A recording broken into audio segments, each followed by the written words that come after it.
Третий класс информационно-коммуникационной технологии. Продолжаем рассматривать третий раздел. Тема «Звуковые эффекты». На прошлом уроке мы с вами уже ознакомились с такой программой, как Windows Media. Для воспроизведения звуков знаем, как ее запускать. Знаем, что можно использовать программу звукозапись для записи нашей речи и потом прослушивания. У нас тема «Звуковые эффекты». В повседневной жизни мы слышим множество звуков, которые нас окружают. Например, игра домбры, пение птиц, шум машин, пение человека, звук пылесоса. Обработка звука позволяет добавить к нему эффекты, например, эхо. Или наоборот, при обработке звука убираются нежелательные дефекты, например, какой-то шум. Звук можно описать такой величиной, как громкость. Монтаж звука с помощью компьютера дает различные эффекты. Амплитуда звука – это и есть громкость звука. Чтобы увеличить громкость звука или ее уменьшить, в компьютере есть кнопка «Микшер». Она находится на компьютере внизу справа, где у вас часы. Также регулировать громкость звука можно и на сотовых телефонах. Звуковые эффекты мы встречаем каждый день. Например, если услышать голос лебедя и пение соловья. Это звук пения птиц, у каждого голоса этих птиц свое звучание. Или сравнить телефонный звонок и будильник. Тоже мы слышим разные.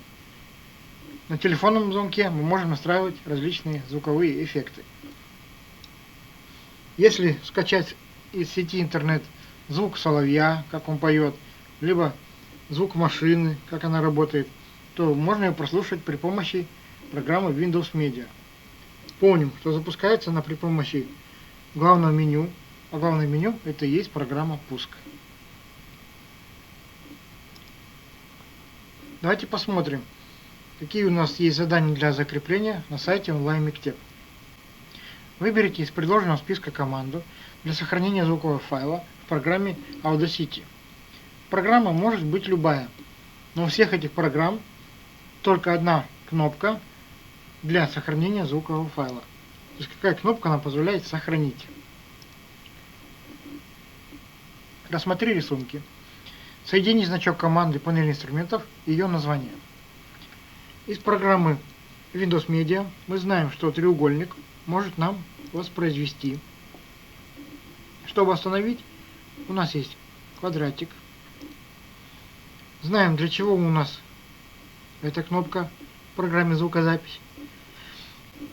Есть кнопка, которая позволяет нам временно приостановить нашу музыку или звук. Расположи слова в таком порядке, чтобы получилось определение эффекта. Слова можно перетаскивать. Значит, первое это будет обязательно эффект, второе специальное.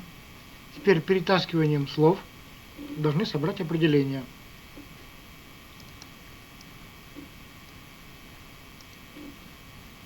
Восстанови правильный порядок действий для запуска программы. Любая программа у нас запускается одинаково. Сначала главное меню, это и есть пуск. Далее выбираем все программы и выбираем необходимую нам программу. Найди аналогию. На рисунке 1 представлен значок программы WordPad, и здесь написано его название. На рисунке 2 тоже представлен значок программы. Здесь нужно выбрать, что это за программа. Приступайте к выполнению.